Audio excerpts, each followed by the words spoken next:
আমি ঢাকা ৯ স্বতন্ত্র প্রার্থী হিসেবে যে মনোনয়ন আবেদনপত্র দিয়েছিলাম সেটা আপাতত গৃহীত হয়নি, কিন্তু আমরা আপিল করব। আপিল করার প্রক্রিয়া আমরা ইতিমধ্যেই শুরু করেছি।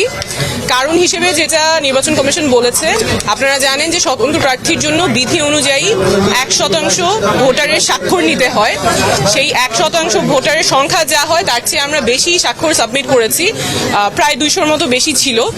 সেখান থেকে ওনারা দৈব চয়নের মাধ্যমে ১০ জনের ভেরিফিকেশন করতে গিয়েছেন, সত্যতা যাচাই করতে গিয়েছেন। সেখানে ৮ জনের ওনারা তথ্য সঠিক পেয়েছেন।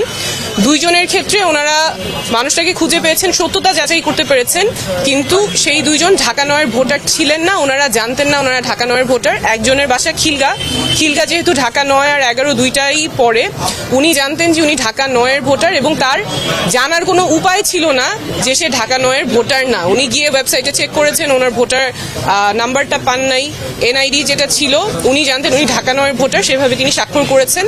আরেকজন যার ব্যতিক্রমে এসেছে, তার কাছেও যে হার্ড কপি আছে এনআইডির, সেই এনআইডির ঠিকানা অনুযায়ী উনিও ঢাকা ৯-এর ভোটার, কিন্তু নির্বাচন কমিশনের কাছে তথ্য আছে যে তিনি ঢাকা ৯-এর ভোটার না, সেটাও তার জানার কোনো উপায় ছিল না।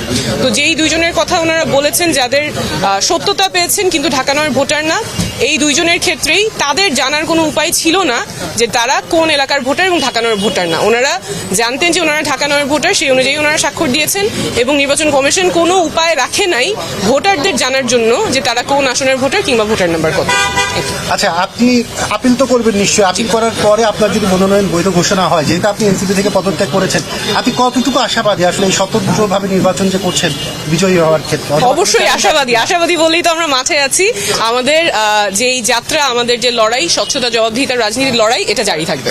স্বতন্ত্র হিসাবে কোনো চ্যালেঞ্জ আছে?